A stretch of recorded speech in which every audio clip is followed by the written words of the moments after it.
just for context, we did a campaign, if you didn't know this, called Every Body is a Pilates Body. And it's had the most incredible feedback. We wanted to sort of highlight this term Pilates body, which has made people feel sort of not included, unseen, or maybe even nervous to even try Pilates because it's surrounded by this visual or this term. So our campaign really highlights like gender, size, race, like everybody does Pilates, and it's really inclusive, and we've had the most incredible feedback. So we're going to have our first chats with everybody with James here. With this, with our Nobu Pilates campaign, this term Pilates body, like it's been thrown around quite a lot, especially like in the last 3 years since Pilates had a lot more traction. What are your sort of thoughts and feelings around that term? Do you know what? I still think, like, even I still struggle with my body, do you know, in terms of, do you know, like feeling like I work in the wellness and fitness space and I have this constant dialogue of, do you know, like liking myself, not liking Yeah. myself. I love about the campaign is, you know, like highlighting, but it is okay, do you know, like to not look a certain way and to look different and to be different and to Yeah. not fit into the stereotype, and that Pilates is, and it's opening that door, you know, Yeah. to show people that it's actually okay. Same as 70% of my clients here are male, which I Really? would, yeah, like I Ooh. would never, like it's such a shock, Yeah. do you know, like because I didn't think I'd have that, do you know, But here, isn't do it you know, mad like, that and we're I would even say, saying that? yeah, no, yeah, like, but it's such a, and then that's then led me, do you know, to like dig more into. People have that barrier though that they come to and think, oh, can I do this? I mean, I've had DMs from people saying, even people saying, oh, what, black people do Pilates? I'm like, I yeah, mean, it is yeah. wild, like the Okay. representation, and I think that's because as a guy, I don't look like a stereotypical Pilates teacher. I don't fit into what the Pilates body, do you know, Mm. like sort of aspect, and I think that's why I've evidently attracted a male clientele quite quickly because maybe they've been wanting this thing and then they see, oh, do you know, maybe I can do it because I'm a little bit like that.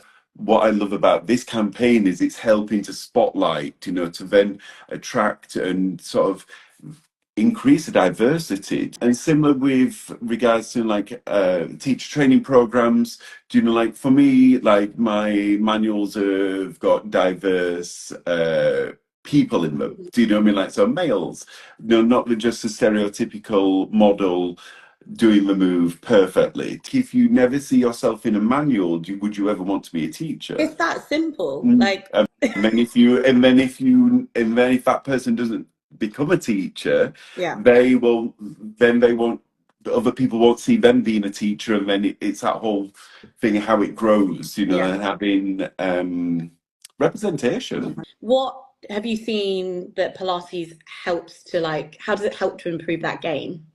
I like Pilates has been the most constant thing in my life, and I say this all the time as a person with a very short attention span. Sometimes clients, we have to read not just like what your goals are, like that's always in our mind, and also what our eye is seeing, like what you actually need.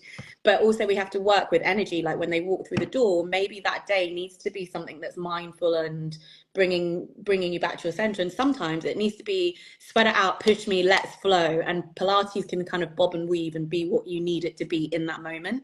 I don't make people submit to Pilates. Yeah. Like I look at it as building skills within the person, and if that's my job to empower them to be better rather than me battering them with Pilates. And I think that's the sort of going back to like that classical sense of, do you know, I can hold and pull somebody till the cows come home and make it really hard.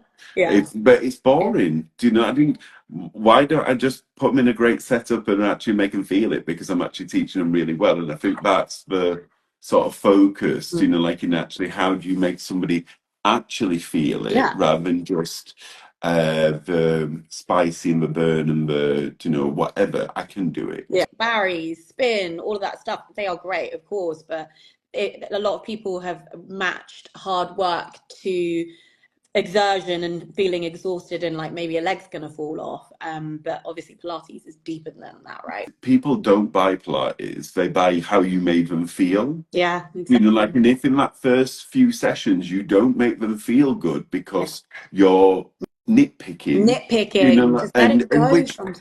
which that's fine, I get, but you know, like, I've got to get them to buy it first, or to buy me and trust me, and it's about building the trust. And once I've built the trust in my client, I can then be like, do you know we've been doing this? What I need you to do now is this, this, and Yeah. this. Client is the most important Hmm. person. It's not about you. Exactly. And when you put them first and you take your ego out Hmm. of it, do you know, like, that's where the magic and the results happen for me personally. No, Like, that's 100% like, agree. it's, do you know, And that's like, what also like it's also like what people need to understand about like breaking down some of these barriers what that are very aesthetic base is like actually when we look at I love what you just said because I always say nobody can complete Pilates, even us, James. Like oh, we are going through changes every single year, and I'm gonna have to approach that one exercise in a different way as my body changes, as my hormones change, as I age. Like nobody gets to complete it. but And that is the that's beauty the of it. amazing thing. Like, But it's how nothing amazing, but it's about like, infinite.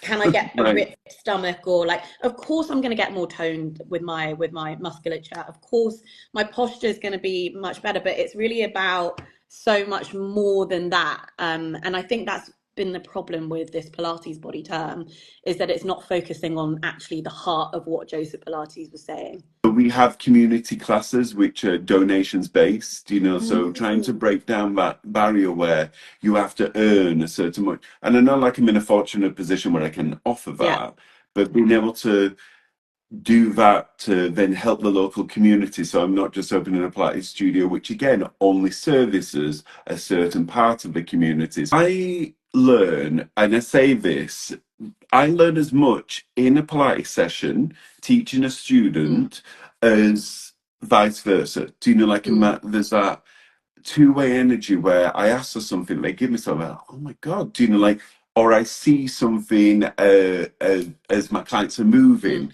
And I think this is something which I love. Like, I was teaching a student and we were creating connections about hip Right. circles. Do you know, like, and I got this moment and I'm like, oh my God, like, boomerang is a upside down hip circle. Do you know, like, Mm. and I was like, and I understand the shape, and I've done taught it like that for, and I'm like, oh my God, do you know? And it's that's what I Mm. love. Like, there's a two-way energy. Do you know? When I'm teaching, there's a constant feedback Yeah. loop of information. So I learn from everyone. I personally love the classical method because it gives me a Hmm. blueprint. I know I don't, and from doing my classical, I can read a body. Do you know? Like, I can spot what's going off within, like, from the start. Do you know? So, but what I do use is I use any skill or any tool I have in my arsenal, whether it being classical or contemporary, to help the person. Do you know? So that's how I sort of use Mm. it. Do you know? Like, whatever I know or have, Yeah. it's more about the person as opposed to, oh, it has to be classical. If I've got a contemporary twist, what I know will help them, I will use a contemporary twist. Mm. If I've got something classical which will help them, I'll use it classical and I'll interlace it. But like, my main body of my teaching, I use the system. I love working across the equipment to support the person rather than just submitting them to reformer. Yeah. Do you know, like, if they need to enhance their skills, their abilities, I know exactly what route I can take them, and I don't have to think about it. Yeah. I'm classically trained. I trained at PI Studio, Holly Murray. Absolute G, love her. Learn everything from her. And then actually both James and I were teacher trainers for the Equinox course. I think I saw Equinox a few times in this chat. Really great courses. Is there anything that you recommend, James, or Well, funny segue that. No, from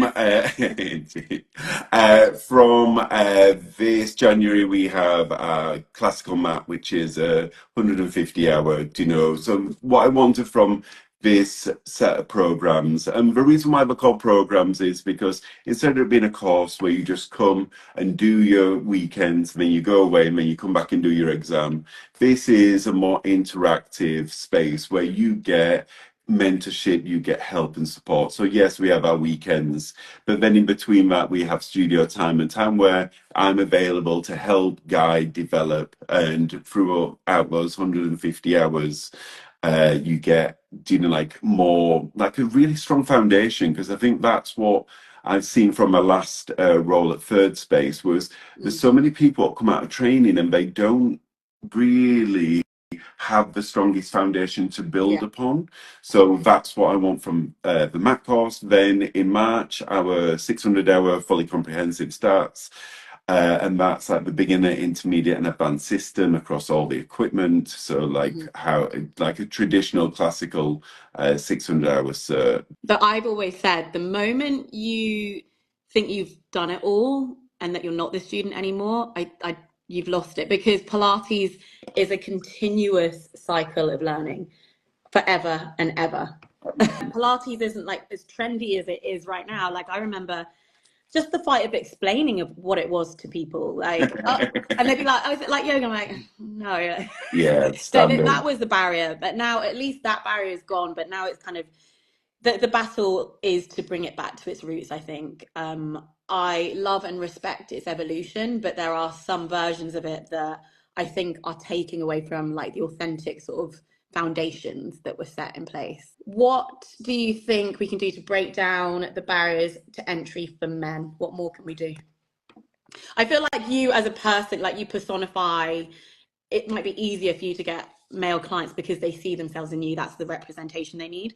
But what more can we do? I think, like going through this thing with the studio at the moment, I'm making sure that like my stuff what I've got prepared, like the videos, the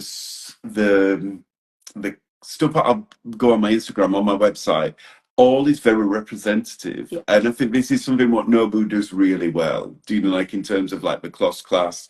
Do you know, like, Mm-hmm. and being have real people, do you know, I think at the minute there's this very much stylized look of the Andola twin set, do you know, like in everyone in this pristine outfit and everyone maybe looking very similar Mm-hmm. and all doing this perfectly choreographed Mm-hmm. movement.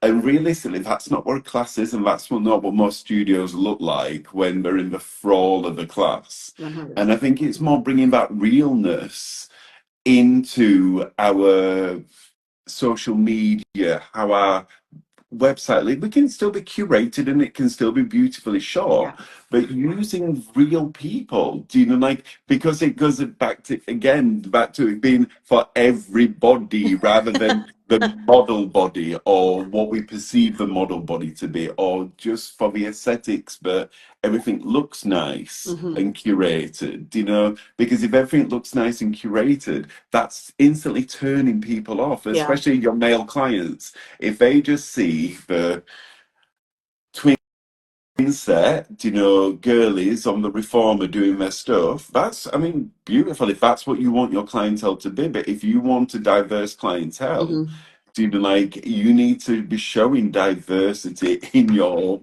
stuff, like it's, and I think this is what excited, like, for, to chat to you about this, Yeah. like, and that's something which is massively on my brain as the studio is due to open, is actually using my real Yeah. clients, what I have from Margate, in my material. Love Like, that. because I just think it's really important that people see people, Yeah. and that's the bit what then entices more of whatever you want. It's like almost manifesting. Like, if you don't have different people in your Mm-hmm. marketing stuff, you'll just get the same people. 100%. And that's, I think, what we're Beautifully said. hoping to try and change. Yeah, Instagram, James Sharp Pilates, Mm-hmm. and then obviously website, like James Sharp Pilates again, and And the yeah, like studio TikTok, next and the year. studio is Cool. in Margate on the main sands, so like right in the heart next to the clock tower, so 5 minutes from the train station. Oh, love Yeah, it. so it's very exciting, like So it's happy just for in the you. I can't mix wait to of come. renovation. It's going to be so Yeah, cool. I can't wait. But thank you for your energy and thank you for your time. Lots of love, everybody. thank you, everyone.